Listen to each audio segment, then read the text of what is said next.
السلام عليكم ورحمة الله وبركاته. إن الحمد لله نحمده ونستعينه ونستغفره ونعوذ بالله من شرور أنفسنا ومن سيئات أعمالنا. من يهده الله فلا مضل له ومن يضلله فلا هادي له. أشهد أن لا إله إلا الله وأشهد أن محمدا عبده ورسوله. أما بعد، يا أيها الناس اتقوا ربكم الذي خلقكم من نفس واحدة وخلق منها زوجها وبث منهما رجالا كثيرا ونساء واتقوا الله الذي تساءلون به والأرحام إن الله كان عليكم رقيبا. إن أصدق الحديث كتاب الله وخير الهدي هدي محمد وشر الأمور محدثاتها وكل محدثة بدعة وكل بدعة ضلالة وكل ضلالة في النار.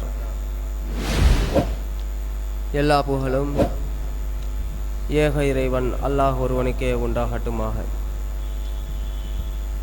கண்ணியத்துக்குரிய சகோதரர்களே, அல்லாஹ்வின் நல்லடியார்களே, அல்லாஹ்வினுடைய மார்க்கத்தை தூய்மையான முறையிலே அறிந்து அதன் பிரகாரம் நம்முடைய வாழ்க்கை அமைத்து நாளை மறுமை நாளில் நாங்கள் அத்தனை பேரும் சுவனத்தில் ஒன்று சேர வேண்டும் என்ற நன்னோக்கத்தோடு இறைவனால் விதியாக்கப்பட்ட புனிதமிக்க ஜும்ஆவுடைய கடமையை நிறைவேற்றுவதற்காக வேண்டி இந்த இடத்துல நாம் எல்லாம் குழுமி இருக்கின்றோம். பேரன்புக்குரிய இஸ்லாமிய சகோதரர்களே, அல்லாஹுவின் நல்லடியார்களே, எல்லாம் வல்ல அல்லாஹு ரப்புல் ஆலமீன் இந்த உலகத்திலே வாழக்கூடிய மனித சமுதாயத்துக்கு அற்புதமான ஒரு மார்க்கத்தை தந்திருக்கின்றான். இந்த மார்க்கத்தில் சொல்லப்பட்ட போதனைகள் மூலமாக ஒவ்வொரு மனிதர்களும் தங்களுடைய வாழ்க்கையை அமைத்து கொள்ள வேண்டும். இறைவனால் வழங்கப்பட்ட போதனையின் அடிப்படையிலே நம்முடைய வாழ்க்கையை அமைத்து கொண்டால் அல்லாஹு ரப்புல் ஆலமீன் அதற்கு பகரமாக நாளை மறுமை நாளே சுவனத்தை வழங்குவான் என்பதில் எந்த மாற்று கருத்தும் கிடையாது. நாளை மறுமை நாளில் நாங்கள் வெற்றி பெற வேண்டுமென்றால் இறைவனுடைய போதனைகளை நம்முடைய வாழ்க்கையில் கடைபிடிக்க வேண்டும், பின்பற்றி வாழ வேண்டும். அல்லாஹ்வுடைய போதனை என்பது திருமறை குர்ஆனும் நபிகள் நாயகம் ஸல்லல்லாஹு அலைஹி வஸல்லம் அவர்களுடைய போதனைகளும் அல்லாஹ்வுடைய அறிவுரைகளை நாங்கள் நம்முடைய வாழ்க்கையிலே கடைபிடிக்க வேண்டும். அல்லாஹ்வுடைய அறிவுரைகளை நாம் பின்பற்றி வாழுகின்ற போது நம்முடைய உள்ளம் மாற்றம் அடைகிறதா என்பதை நாங்கள் அலச வேண்டும். அல்லாஹ்வுடைய அறிவுரைகளை, திருமறை குர்ஆனுடைய வசனங்களையும் நபிகள் நாயகம் ஸல்லல்லாஹு அலைஹி வஸல்லம் அவர்களுடைய ஹதீஸுகளையும் எங்களுடைய வாழ்க்கையிலே நாங்கள் பின்பற்றி வாழ்கிறோமா என்றால் 100க்கு 50% மக்கள் பின்பற்றி வாழுகிறார்கள். இன்னும் ஒரு 50% மக்கள் பின்பற்றாமல் வாழ்ந்து கொண்டு இருக்கிறார்கள். ஆனால் ஒரு சில விஷயங்களே பின்பற்றுகிறார்கள். அல்லாஹு ரப்புல் ஆலமீன் ஒரு மனிதன் வாழ்வதற்கு தேவையான எல்லா விதமான ஏற்பாடுகளையும் இறைவன் நமக்கு செய்து தந்திருக்கின்றான். அப்படி இருக்கும் போது அல்லாஹ்வுடைய அந்த போதனைகளை நம்முடைய வாழ்க்கையிலே முழுமையாக நாங்கள் ஏற்று நடக்க வேண்டும். அதனால நம்முடைய உள்ளங்கள் மாற்றம் அடைய வேண்டும். அல்லாஹ்வுடைய போதனைகளை பின்பற்றுகின்ற போதுதான் இந்த உலகத்தில் நாம் நிறைய மாற்றங்களை பார்க்க முடியும். அதனால ஏற்படக்கூடிய பிரதிபலன் மறுமை நாளில் வெற்றி பெற முடியும். அப்ப அல்லாஹ்வுடைய போதனைகளை எங்களுடைய வாழ்க்கையில் கடைபிடிக்க வேண்டும். இந்த உலகத்தில் இன்றைக்கு உலகளாவிய ரீதியில உலக விவகாரங்கள்ல எத்தனையோ மாற்றங்களை நாங்கள் காணுகிறோம். காலங்காலமாக ஒவ்வொரு மனிதர்களுடைய உள்ளங்கள் மாற்றம் அடைந்து கொண்டு இருக்கின்றது. இன்றைக்கு அறிவியல் துறையிலே மாற்றத்தை காண்கிறோம், பொருளாதாரத்திலே மாற்றத்தை காண்கிறோம், அரசியல்ல மாற்றத்தை காண்கிறோம்.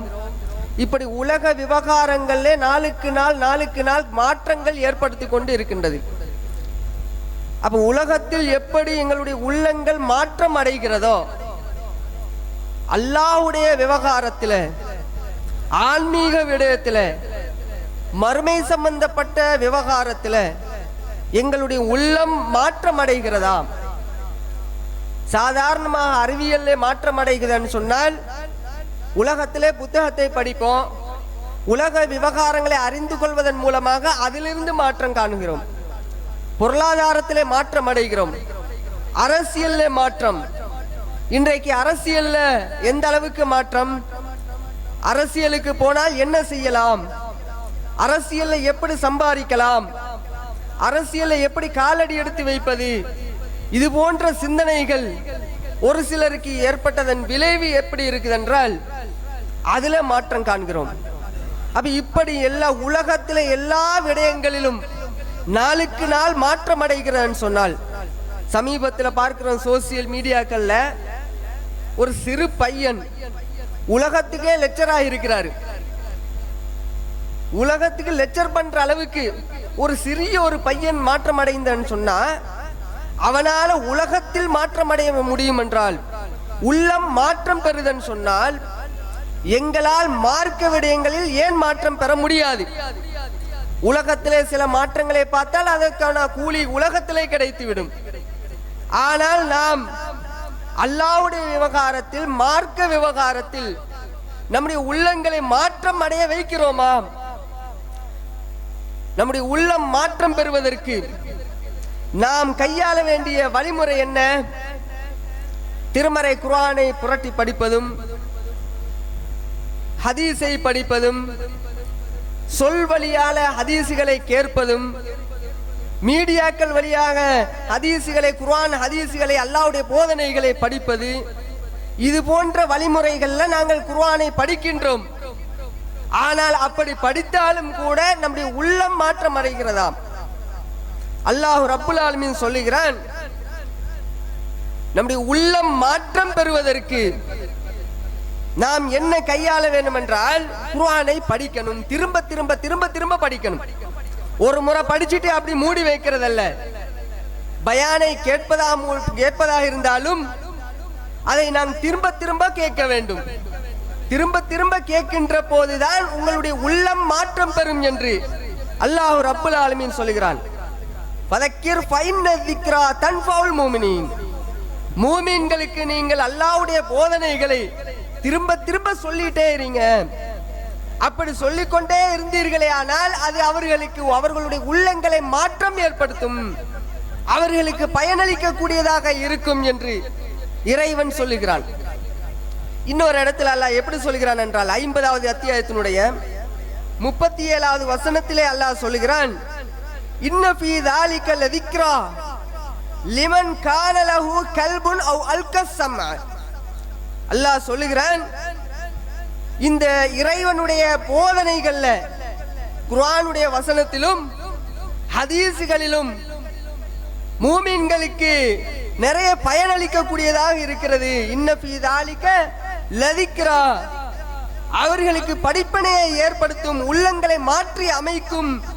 யாருக்கு அந்த உள்ளம் மாற்றப்படும் என்றால், லிமன் கான லஹு கல்புன், யாருக்கு உள்ளம் இருக்கிறதோ அவர்களுக்கு இந்த திருமறை குர்ஆன் உள்ளங்களை மாற்றி அமைக்கும், தன்னுடைய வாழ்க்கையில மாற்றங்களை ஏற்படுத்தும் என்று அல்லாஹ் சொல்கிறான். யாருக்கு உள்ளம் இருக்கிறதோ என்று அல்லாஹ் கேட்கிறான்லவா, என்ன அர்த்தம்? குர்ஆனை படிக்கிறீங்க, படிச்சா சிந்திக்கணும், சிந்தித்து செயல்பட வேண்டும். அப்ப யாருக்கு உள்ளம் இருக்கிறதோ அவங்களுக்கு குர்ஆன்ல படிப்பினை இருக்கிறது, அவர்களுடைய உள்ளங்கள்ல நிறைய மாற்றம் ஏற்படும், வாழ்க்கையிலே மாற்றம் ஏற்படும் என்று இறைவன் சொல்லுகிறான். என்றால் திருமறை குர்ஆனை படிக்கிறோம், சும்மா வெறுமனே வாசிக்கிறோம், ஆனா சிந்திப்பதில்லை, அப்ப சிந்திக்க வேண்டும் என்று சிந்திக்க இஸ்லாமிய மார்க்கம் தூண்டுகிறது, திருமறை குர்ஆன் தூண்டுகிறது. சிந்திக்கிறோமா? நேற்று ஒரு சகோதரர் என்னை சந்திக்கின்ற போது அவர் சொல்றார், என்ன தெரியுமா பாய், பள்ளிவாசலுக்கு வாங்கல, நாங்க தாலீம் வாசிக்கிறோம், அதை கொஞ்சம் வாசிச்சுட்டு போலாமே, அதுல நிறைய பயனடையலாமே என்று அவர் கேட்கிறார். அப்ப நான் அவருக்கு சொன்ன பதில் என்ன தெரியுமா? தாலீம் வாசிச்சா நிறைய மாற்றம் ஏற்படுது என்று சொல்றீங்க, ஆனா தாலீம்ல இருக்கக்கூடிய ஒரே ஒரு செய்தியை மாத்திரம் நான் உங்கள்கிட்ட கேட்கிறேன், அது சரியா பிள்ளையான்னு மட்டும் சொல்லுங்க. என்ன கேட்டேன்? ஒரு பெரியார் இஷாவுக்கு உழுவு செய்கிறார், அந்த உழுவுல 40 ஆண்டுகள் நின்று வணங்குகிறார், இதை நீங்க ஏத்துக்கொள்வீங்களா அப்படின்னு கேட்டோம். அப்பதான் ஒசுக்க பாக்குறான், ஆமா அது இயலாதே, எவ்வளவு காலமா அந்த தாலீம் கிதாபை படிக்கிறார், ஆனா சிந்திப்பதில்லை, இது சரியா பிழையா என்பதை அவர்கள் சிந்திக்காமல் அப்படியே வாசிச்சுட்டு போறாங்க. அப்படியே வாசிச்சா என்ன ஆகும்? அதே நிலையில தான் இருக்க முடியும். சிந்தித்தா தான் உள்ளங்கள் மாற்றம் பெறும். அப்ப இந்த பாயிண்ட் அவருக்கு எடுத்து போட்டதோட அப்பதான் யோசிக்கிறார், ஆமா அது முடியாதே, சாத்தியம் இல்லையே. அப்ப சொன்னோம், இத மாதிரி நிறைய செய்திகள் உங்களுடைய தாலீம் புத்தகத்திலே இருக்கின்றது, பெரியார்களுடைய கதைகள் நிறையவே இருக்கின்றது, நீங்க படிச்சு பாருங்க, சிந்திங்க. ஒரு செய்தியை படிச்சீங்கன்னு சொன்னா சிந்திக்கணும். தாலீமை வாசிச்சா உங்களுக்கு நன்மை கிடைக்காது, பாவம் தான் கிடைக்கும். ஆனா நீங்க திருமறை குர்ஆனை வாசிச்சீங்கன்னு சொன்னா அதற்கு நன்மை கிடைக்கும். குர்ஆனை படிங்க, ஹதீஸை படிங்க, சிந்தித்து செயல்படுங்கள் என்ற வார்த்தையோடு முடிச்சாச்சு. அப்ப நான் எதுக்கு சொல்ல வர்றேன்னு சொன்ன, குர்ஆனை நாங்கள் படிக்கணும், குர்ஆனுடைய வார்த்தைகளை படிக்க வேண்டும், படித்து சிந்தித்து செயல்பட வேண்டும். அதனாலதான் அல்லாஹ் கேட்கிறேன், உங்களுக்கு உள்ளம் இருந்தால் இந்த திருமறை குர்ஆன் அல்லாஹ்வுடைய போதனைகள் உங்களுடைய உள்ளங்களை மாற்றி அமைக்கும், நல்ல மனிதனாக மாற்றும். இந்த உலகத்திலே இறையச்சம் உள்ள ஒரு மனிதனாக மாற முடியும், அமல் செய்யக்கூடிய ஒரு நல்லடியானாக மாற முடியும். அதனால உங்களுக்கு கிடைக்கக்கூடிய பிரதிபலன் என்னவென்றால் மறுமை நாள்ல சுவனத்தை அடைய முடியும். இப்படி என்று அல்லாஹ் ரப்புல் ஆலமீன் சொல்கிறான். இன்னொரு இடத்துல அல்லாஹ் எப்படி சொல்றான் என்றால், நாங்க குர்ஆனை படிக்கிறோமா இல்லையா, ஹதீஸ்களை படிக்கிறோம், படிக்கிறேன்டா புரட்டி படிப்பதுண்டு, மீடியாக்கள்ல படிப்பதுண்டு, அல்லது செவிமொழி மூலமாக இந்த பயான்கள் மூலமாக படிக்கிறதுண்டு, இப்படி பல வகையில படிக்க முடியும். ஆனால் குர்ஆனுடைய வசனங்களை நாங்கள் படிக்கும் போது நம்முடைய உள்ளம் எப்படி இருக்கணும் தெரியுமா? ஆட்டம் காணணும், நடுங்கணும், நடுநடுங்கணும். குர்ஆன்ல மறுமையை பற்றி பேசுகிறது, கபருடைய வேதனைகளை பற்றி பேசுகிறது, நரகத்தினுடைய வேதனைகளை பற்றி பேசுகிறது, பொருளாதாரத்தை பற்றி பேசுகிறது, அல்லாஹ்வை பற்றி பேசுகிறது. இப்படி எல்லா விடயங்களும் பேசப்படுகின்ற ஒரு புத்தகம் தான் திருமறை குர்ஆன். இந்த திருமறை குர்ஆனை நாங்கள் புரட்டி படிக்கின்ற போது, மறுமையை பற்றி படிக்கின்ற போது எங்களுடைய உள்ளம் அப்படி எப்படி இருக்கணும்? நடுங்கணும், அசையணும், பயப்படணும். அந்த பயம் வருமா? அல்லாஹ் ரப்புல் ஆலமீன் சொல்கிறான், இன்னமல் முஃமினூன அல்லதீன இதா ذுக்கிரல்லாஹ். மூமின்களுடைய உள்ளம் எப்படி இருக்கணும் தெரியுமா?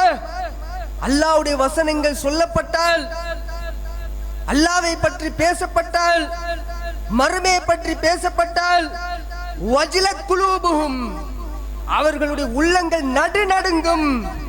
வைதா துலியத் அலைஹிம் ஆயாத்துஹு, அல்லாஹ்வுடைய வசனங்கள் அவர்களுக்கு ஓதி காண்பிக்கப்பட்டால், ஜாதத்துஹும் ஈமானா, ஈமான் அதிகரிக்கும். வஅலா ரப்பிஹிம் யதவக்கலூன், அல்லாஹ் மீது அவர்கள் தவக்குல் வைப்பார்கள், பயப்படுவார்கள் அப்படின்னு அல்லாஹ் சொல்றான். அப்ப அல்லாஹ்வுடைய வசனங்கள் ஓதப்படுகிறது, அல்லாஹ்வுடைய வசனங்கள் பேசப்படுகிறது, மறுமையை பற்றி பேசப்படுகிறது, இறை அச்சத்தை பற்றி பேசப்படுகிறது. இது எதை பற்றி பேசப்பட்டாலும் இங்க உள்ளம் எப்படி இருக்கணும்? பயப்படணும், நடுங்கணும். அதான் உண்மையான மூமின் என்று அல்லாஹ் ரப்புல் ஆலமீன் சொல்கிறான். உமர் ரலியல்லாஹு அன்ஹு அவர்கள் எவ்வளவு வீரமுள்ள ஒரு சஹாபி, கடும் வீரமான ஒரு ஆளு. உமர் ரலியல்லாஹு அன்ஹு அவர்கள் விஷயத்திலே தான் அல்லாஹ் ரப்புல் ஆலமீன் என்ன செய்றான்? தீர்ப்பு வழங்குகிறான். உமருடைய தீர்ப்பை ஏற்று அல்லாவே ஏற்றுக்கொண்டு தீர்ப்பு வழங்குறான்னு சொன்ன உமர் ரலியல்லாஹு அன்ஹு அவர்கள் அவ்வளவு ஒரு வீரம் உள்ள அப்படிப்பட்ட ஒரு சிறந்த ஒரு சஹாபி தான். இந்த உமர் ரலியல்லாஹு அன்ஹு அவர்கள் என்ன பண்றாங்கன்றா, ரசூல்ல இறந்துட்டாங்க. ரசூல்ல மௌத்தாயினத்தோட இது அவரால் ஜீரணிக்க முடியல. ஆஹா, அல்லாஹ்வுடைய தூதர் மௌத்தாயிட்டாங்களா? முடியாது. அல்லாஹ்வுடைய தூதர் மரணிக்கவில்லை. அவர் எப்படி சொல்றாரு? வந்து பார்க்கிறாரு, பார்த்துட்டு சொல்றாரு அல்லாஹ்வுடைய தூதர் மரணிக்கவில்லை. அவர் சொல்கிறார், வல்லாஹி அல்லாஹ் மீது சத்தியமா சொல்கிறேன், மாமாத்த ரசூலுல்லாஹ், ரசூலுல்லாஹ் மௌத்தாகல. ரசூலுல்லாஹ் மௌத்தாயிட்டாங்க. மௌத்தாயின அல்லாஹ்வுடைய தூதரை பார்த்துட்டு அல்லாஹ்வுடைய தூதர் மௌத்தாகவில்லை என்று இருக்கிறார். மக்கள் மத்தியிலே சொல்றார். எப்படி சொல்றாரு தெரியுமா? வாளை உருவி கொண்டு சொல்றாரு. யாராவது அல்லாஹ்வுடைய தூதர் மௌத்தாகி விட்டார் என்று சொன்னால் அவருடைய 2 கையும் வெட்டுவேன், 2 கால்களை நான் வெட்டி விடுவேன் என்று உமர் ரலியல்லாஹு அன்ஹு அவர்கள் அப்படி வீரமுள்ள வீரத்தோடு வாளை ஏந்தி கொண்டு அந்த மக்கள் மத்தியிலே அப்படி இருக்கிறாரு. மக்கள் மத்தியிலே பேசுறாரு. இந்த சமயத்துல நபி தோழர்கள் எல்லாம் பயப்படுறாங்க. இல்ல இல்ல ரசூல்ல மௌத்தாயிட்டாங்க என்று சொல்வதற்கு பயப்படுறாங்க. முன்னாடி வர முடியல. அப்ப இந்த நிலையில தான் அபூபக்கர் ரலியல்லாஹு அன்ஹு அவர்கள் வராங்க. உள்ள வந்து ரசூல்லாவை பார்க்கிறாங்க. பார்த்துட்டு ரசூல்லா மௌத்தாயிட்டாங்கன்ற அறிந்து அபூபக்கர் ரலியல்லாஹு அன்ஹு அவர்கள் சொல்கிறார்கள், திபுத்த ஹய்யன் வமையித்தா, அல்லாஹ்வின் தூதரே, நீங்க உயிரோடு இருக்கும் போதும் மரணித்த பிறகும் நறுமணத்தோடு இருக்கிறீர்கள் என்று சொல்லிட்டு, வல்லதி நப்சி பியதிஹி, என்னுடைய ஆத்மா எவன் கைவசம் இருக்கிறதோ அவன் மீது சத்தியமா சொல்கிறேன், லா யுதீகுகல்லாஹுல் மௌத்தத்தைன், அல்லாஹ் உங்களுக்கு 2 முறை மௌத்தை தரமாட்டான், அபதன், ஒருபோதும் அப்படி 2 முறை மௌத்தை தரமாட்டான் என்று சொல்லிவிட்டு அபூபக்கர் ரலியல்லாஹு அன்ஹு அவர்கள் வெளியே வர்றாங்க. வெளியே வந்தா உமர் ரலியல்லாஹு வாள் உருவி கொண்டு இருக்கிறாரு. அப்ப அந்த சமயத்துல அபூபக்கர் ரலியல்லாஹு அன்ஹு அவர்கள் சொல்கிறார்கள், உமரை பார்த்து சொல்கிறார்கள், ஐயுஹல் ஹாலிஃப், அல்லாஹ் மீது சத்தியம் பண்ணு சொன்னவரே. உமரை கூப்பிடுறாங்க. அல்லாஹ் மீது சத்தியம் பண்ணி அல்லாஹ்வுடைய தூதர் மரணிக்கவில்லை என்று சொன்னவரே, அமருங்க, உட்காருங்க என்று சொல்லிட்டு அபூபக்கர் ரலியல்லாஹு அன்ஹு அவர்கள் ஒரு 2 வசனங்களை எடுத்து போட்டுறாங்க. என்ன வசனம்? அலா, அறிந்து கொள்ளுங்கள், மன் கான யஅபுது முஹம்மதன், யார் முஹம்மதை வணங்கி கொண்டிருந்தார்களோ, ஃபைன்ன முஹம்மதன் கதுமாத், முஹம்மது வந்து மரணித்து விட்டார். வமன் கான யஅபுதுல்லாஹ், யார் அல்லாஹ்வை வணங்கி கொண்டிருக்கிறார்களோ, ஃபைனல்லாஹ் ஹய்யுன் லா யமூத், அல்லாஹ் என்றைக்கும் மரணிக்க மாட்டான், அல்லாஹ் உயிரோடு தான் இருக்கிறான் என்று சொல்லிட்டு இப்ப குர்ஆன் வசனத்தை எடுத்து போடுறாங்க. இன்னக மையித்துன் வ இன்னஹும் மையித்தூன், முத வசனம். இந்த வசனத்தை எடுத்து போட்டதோட, நபியே நீங்களும் மரணிப்பவர் தான், அவர்களும் மரணிப்பார்கள் என்ற அந்த குர்ஆனுடைய வசனத்தை, அல்லாஹ்வுடைய போதனையை உமர் ரலியல்லாஹு அன்ஹு அவர்களுக்கு முன்னாடி எடுத்து போட்டாங்க. போட்டதோட என்ன ஆகுது தெரியுமா? கையில இருந்த வாள் கீழே விழுது. அப்படி அந்த கட்டுப்படுறாங்க. உள்ளத்துல மாற்றம். அல்லாஹ்வுடைய வசனத்தை படிக்கிறாங்க. அப்பதான் படிக்கிறாங்க. அவ்வளவு வீரமுள்ள ஒரு சஹாபி. அப்படி இருந்த ஒரு நபி தோழர், இந்த குர்ஆனுடைய வசனம் அவருடைய நிலையை மாற்றி அமைத்ததா இல்லையா? வாளை கீழே போட வைத்ததா இல்லையா? கட்டுப்படுதல். உள்ளத்திலே மாற்றம் ஏற்பட்டது. உமர் ரலியல்லாஹு அன்ஹு அவர்கள் ஆரம்ப காலத்திலே, ஜாஹிலியா காலத்திலே எப்படிப்பட்ட நிலையிலே திகழ்ந்தவர்? அறியாமை காலத்திலே பெண் குழந்தைகளை உயிரோட புதைத்தார்கள். ஒரு அறியாமை நிலையிலே இருந்தார்கள். அவருடைய உள்ளத்தை மாற்றவில்லையா?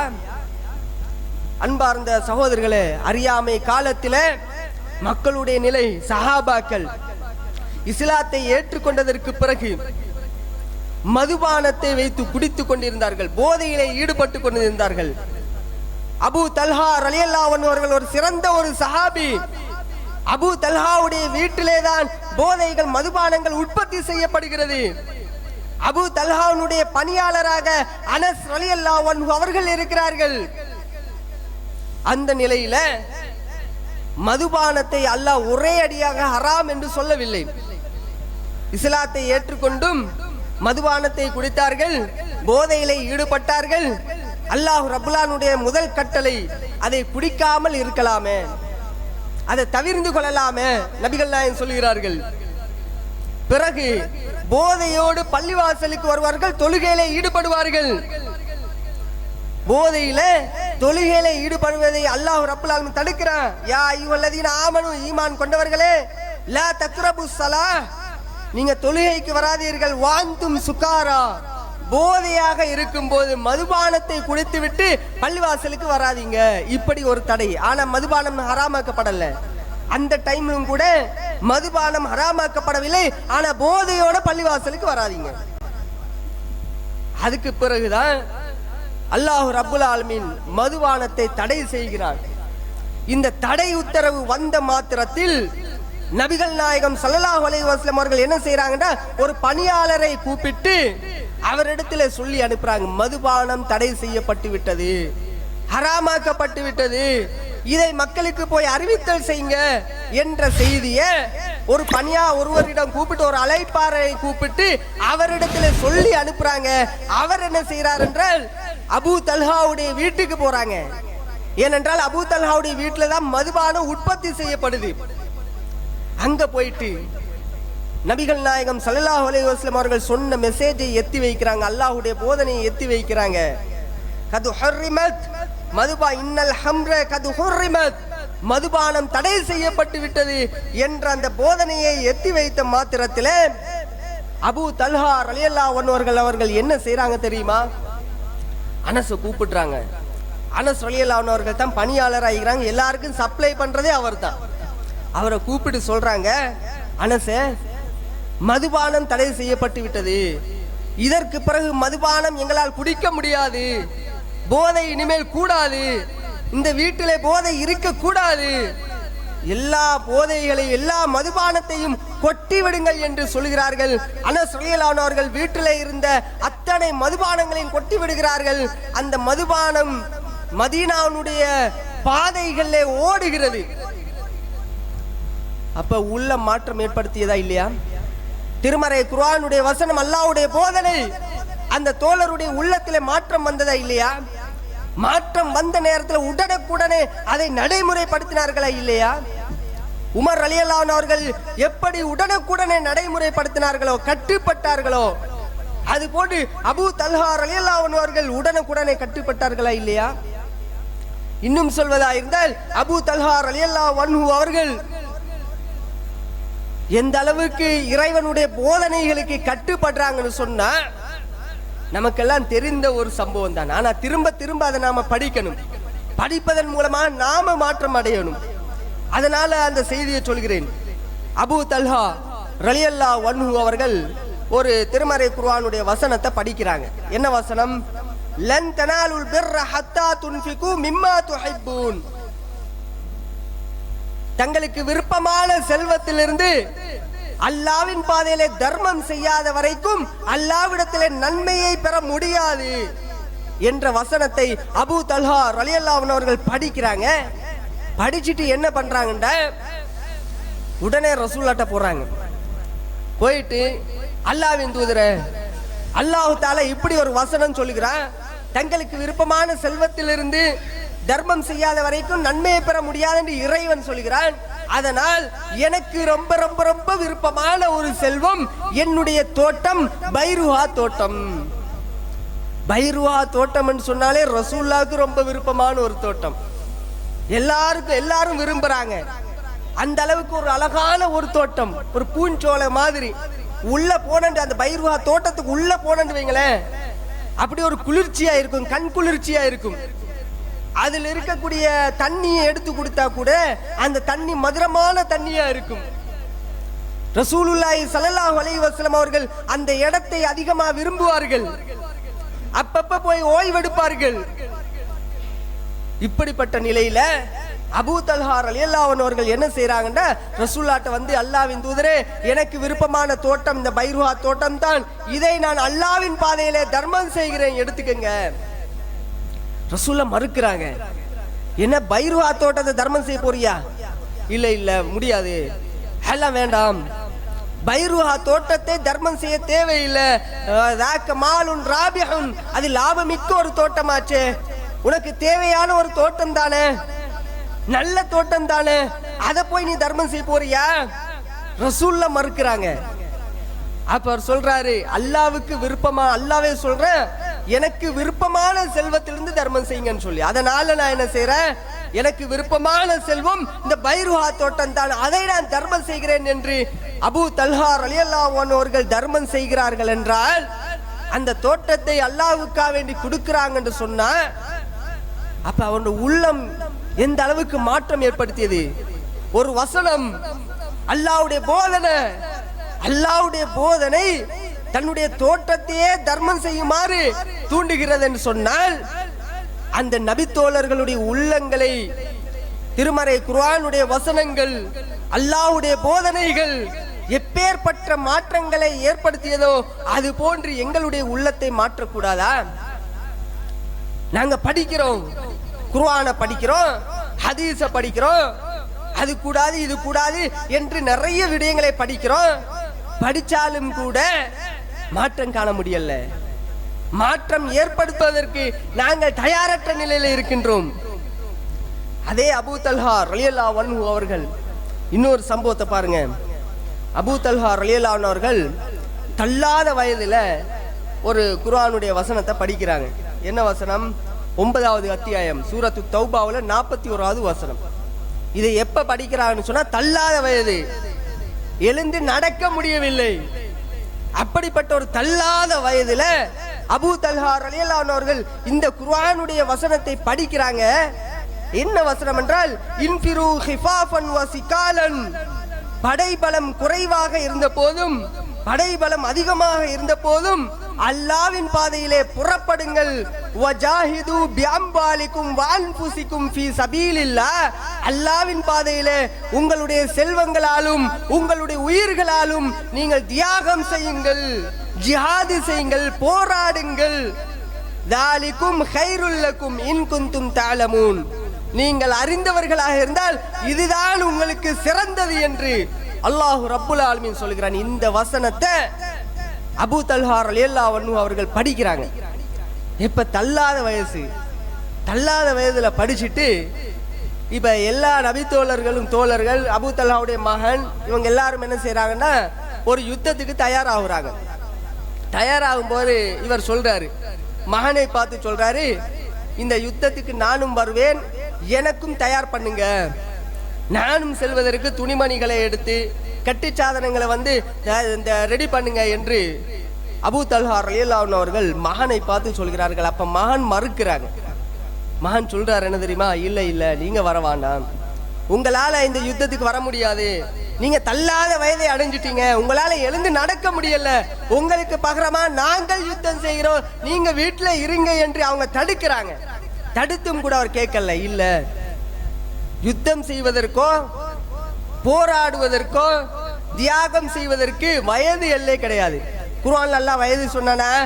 அல்லாஹ்வுடைய ரசூல் அப்படி வயது சொன்னாங்களா? அப்படி வயது சொல்லல. நீ இந்த வயசுல போராடணும், இத்தனை வயசு வரைக்கும் தான் உன்னால போராட முடியும், இப்படி எந்த விதிவிலக்கும் கிடையாது. அதனால் நானும் வருவேன், கட்டு சாதனங்களை தயார் செய்யுங்கள் என்று அபூ தல்ஹா ரலியல்லாஹு அன்ஹு அவர்கள் மகனை நோக்கி சொல்கிறார்கள். பிறகு அவருக்கு தயார் செய்யப்படுகிறது, யுத்தத்துக்கு அழைத்து செல்லப்படுகிறது. கூட்டிட்டு போகும்போது அந்த யுத்தம் வந்து கடல்ல பயணிக்கணும், நீண்ட தூரம் பயணித்து போக வேண்டிய ஒரு யுத்தம். கடலில் இவர் பயணிக்கும் போது இடையிலே அபூ தல்ஹா ரலியல்லாஹு அன்ஹு அவர்கள் கடலில் வைத்து மரணிக்கிறார்கள், கப்பல்லே மரணிக்கிறார்கள். பிறகு ஒரு தீவை வந்து அடைந்த பிறகு அந்த தீவிலே அபூ தல்ஹாவுடைய உடலை அடக்கம் செய்கிறார்கள். இந்த சம்பவத்தை எதுக்கு சொல்றேன்? அபூ தல்ஹா ரலியல்லாஹு அன்ஹு அவர்கள் தள்ளாத வயதிலும் அல்லாஹ்வுடைய போதனைகளை நடைமுறைப்படுத்த வேண்டும், அதை பின்பற்ற வேண்டும், என்னுடைய வாழ்க்கையிலே அதை கடைபிடிக்கப்பட வேண்டும் என்பதிலே உறுதியாக இருந்தார்களே இல்லையா? எழுந்து நடக்க முடியாத காலம். அப்படிப்பட்ட அந்த நிலையிலும் அபூ தல்ஹா ரலியல்லாஹு அன்ஹு அவர்கள் அல்லாஹ்வுடைய போதனைகளை பின்பற்றுவதிலே உறுதியான ஒரு நிலைப்பாட்டிலே இருந்தார்கள். அப்ப அன்பார்ந்த சகோதரர்களே, அல்லாஹ்வுடைய போதனைகளை எங்களுடைய வாழ்க்கையிலும் நாங்கள் கடைபிடிக்க வேண்டும். பொருளாதார விடயத்திலும் சரி, ஆன்மீக விடயத்திலும் சரி, குடும்ப விவகாரங்களிலும் சரி, எல்லா விவகாரங்களிலும் அல்லாஹ் என்ன சொல்லி இருக்கிறான், அல்லாஹ்வுடைய ரசூல் என்ன சொல்லி இருக்கிறாங்க, அல்லாஹ்வுடைய ரசூல் அதை தடை செய்தார்களா, அல்லாஹ் ரப்புல் ஆலமீன் அதை தடை செய்திருக்கிறானா, அப்ப அதை நான் கடைபிடிக்க மாட்டேன். அல்லாஹ் ஏவி இருக்கிறானா, அதை நான் கடைபிடிப்பேன். இன்னும் ஒரே ஒரு செய்தியை பாருங்க. உம்மு ஹபீபா ரலியல்லாஹு அன்ஹு அவர்கள் நன்மையான காரியங்களுக்கு ஒரு சிறந்த ஒரு உதாரணம். உம்மு ஹபீபா ரலியல்லாஹு அன்ஹு அவர்கள் சொல்கிறார்கள், உம்மு ஹபீபா என்றால் ரசூலுல்லாஹ்வுடைய மனைவி. இவங்க சொல்கிறார்கள், இவங்களை பார்த்து ரசூல்ல ஒரு ஏவல், ஒரு கட்டளை இடுறாங்க, ஒரு போதனை. என்ன போதனை? மன் சல்லா இஸ்னத்தை அஷரத்த ரகாத்தன், யார் ஒரு நாளைக்கு முன்பின் சுன்னத்துகளாக 12 ரகாத்துக்களை தொழுவார்களோ அவர்களுக்கு சொர்க்கத்திலே ஒரு மாளிகை உண்டு என்று ரசூலுல்லாஹி ஸல்லல்லாஹு அலைஹி வஸல்லம் அவர்கள் தன்னுடைய மனைவி உம்மு ஹபீபாவை பார்த்து சொல்கிறார்கள். ரசூலுல்லாஹி ஸல்லல்லாஹு அலைஹி வஸல்லம் அவர்கள் சொன்ன அந்த நிமிடத்திலிருந்து உம்மு ஹபீபா ரலியல்லாஹு அன்ஹா அவர்கள் தன்னை எப்படி மாற்றி கொண்டாங்கன்னு சொன்னால், மௌத் வரைக்கும் அதை கடைபிடித்தார்கள். ஒரு நாள் கூட அதை விடவில்லை. உம்மு ஹபீபா ரலியல்லாஹு அன்ஹாவிடம் இருந்து வேறொருவர் அம்ரிபுனு அவுஸ் என்று சொல்லக்கூடிய ஒரு தாபி, அவர் கேட்கிறார் இந்த செய்தியை. கேட்டுட்டு அவர் சொல்லுகிறார், உம்மு ஹபீபாவிடம் இருந்து நான் எப்ப இதை கேட்டேனோ அந்த நாள் முதல் இன்று வரைக்கும் இந்த செய்தியை நான் நடைமுறைப்படுத்தி கொண்டிருக்கிறேன். என்னுடைய வாழ்க்கையிலும் ஒரு நாளைக்கு 12 ரக்காத்துக்கள் நான் தொழுது வருகிறேன், ஏனென்றால் சொர்க்கத்தில் ஒரு மாளிகை வேணும். அப்ப அவரிடமிருந்து இன்னொருவர் கேட்கிறார், நுஅமான் என்று சொல்லக்கூடியவர் கேட்கிறார். அவரும் அதே மாதிரி சொல்லுகிறார், என்னுடைய வாழ்க்கையில் இதை நான் தொடர்ந்து கடைபிடித்து வந்தேன் என்றார். அப்ப என்ன விளங்குது தெரியுமா? சஹாபாக்களாக இருந்தாலும், தாபீன்களாக இருந்தாலும், அதற்கு பிறகு வரக்கூடிய தபா தாபீன்களாக இருந்தாலும், அல்லாஹ்வுடைய போதனைகளை படிச்சா வாழ்க்கையில நடைமுறைப்படுத்துவாங்க, பின்பற்றுவாங்க. அப்ப அல்லாஹ்வுடைய போதனைகள் எங்களுடைய உள்ளங்களை மாற்றம் ஏற்படுத்த வேண்டும் என்றால், உள்ளம் மாற வேண்டும் என்றால், போதனைகளால் உள்ளம் மாற வேண்டும் என்று சொன்னால் நாங்க என்ன செய்யணும்? சிந்திக்கணும். குர்ஆனை படிக்கிறோமா? சிந்தித்து படிக்கணும். இன்றைக்கு சிந்தனை இல்லாத காரணத்தினாலதான் சில சகோதரர்கள் எல்லாம் என்ன செய்யறாங்கன்னா, ஹதீசுகளை நாங்கள் பாதுகாக்கிறோம், ஹதீசுகளை பாதுகாக்கிறோம் என்ற பெயர்ல இந்த தாலீம்ல வரக்கூடிய இட்டுக்கட்டப்பட்ட செய்திகள் இருக்குதா இல்லையா, ஆரம்பத்தில் சொன்ன மாதிரி அந்த மாதிரியான செய்திகளை சஹீல் புகாரியிலே சில செய்திகள் பதிவு செய்யப்பட்டிருக்கிறது, முஸ்லிம்லே பதிவு செய்யப்பட்டிருக்கிறது. ஆனாலும் அதை நாங்கள் ஏற்றுக்கொள்கிறோம். ஆனால் அந்த செய்திகளை பார்த்தீர்களானால் இஸ்லாத்தினுடைய அடிப்படை கொள்கைக்கு மாற்றமாக இருக்கும், திருமறை குர்ஆனுக்கு மாற்றமாக இருக்கும். அப்படிப்பட்ட செய்திகளை நாங்கள் ஹதீசுகளை பாதுகாக்கிறோம், ஹதீசுகளை நாங்கள் மறுக்க மாட்டோம் என்ற பெயரிலே சிந்திக்காமல் செயல்படக்கூடிய சில சகோதரர்கள் நம்மள பார்க்கிறோம். ஆனால் சிந்திக்கணும். ஒரு செய்தியை படிக்கிறீங்களா, இது குர்ஆனுக்கு முரண்படுதா அல்லது அகீதாவுக்கு முரண்படுதா என்பதை பார்க்கணுமா, இல்லை பார்த்து முடிவெடுக்கணுமா இல்லையா? ஒரு பெரியார் எஷாவுக்கு உழு செய்த உழுவுல 40 ஆண்டுகள் நின்று வணங்குகிறார் என்று சொல்லி தாலீம் கிதாப்ல இருக்குது. இதை நம்ம சிந்திக்கிறோம், இதை எப்படி கூடாது என்று சிந்திக்கிறோமோ அது போன்று அந்த புகாரியிலே வரக்கூடிய சில ஹதீசுகள், சில இட்டுக்கட்டப்பட்ட செய்திகள், இதை நாங்கள் சிந்திக்காமல் இருக்கிறோம். இது அக்கீதாவுக்கு முரண்படுதே என்று பார்க்காமிக்கிறோம். அப்ப அன்பார்ந்த சகோதரர்களே, அல்லாஹ் ரப்புல் ஆலமீன் என்ன சொல்கிறான் என்றால், நீங்கள் அல்லாஹ்வுடைய போதனைகளை படித்தால் சிந்திக்க வேண்டும், சிந்தித்து செயல்பட வேண்டும். அதுதான் உங்களுக்கு பயனளிக்கக்கூடியதாக, உங்களுடைய உள்ளங்களில் மாற்றங்கள் ஏற்பட்டு நாளை மறுமை நாளில் வெற்றி பெறக்கூடிய கூட்டமாக உங்களால் மாற முடியும் என்ற செய்தியை அல்லாஹ் ரப்புல் ஆலமீன் இந்த செய்திகளிலிருந்து எங்களுக்கு தெளிவுபடுத்துகிறான். வாஹிர் தவானா அல்ஹம்துலில்லாஹி ரப்பில் ஆலமீன்.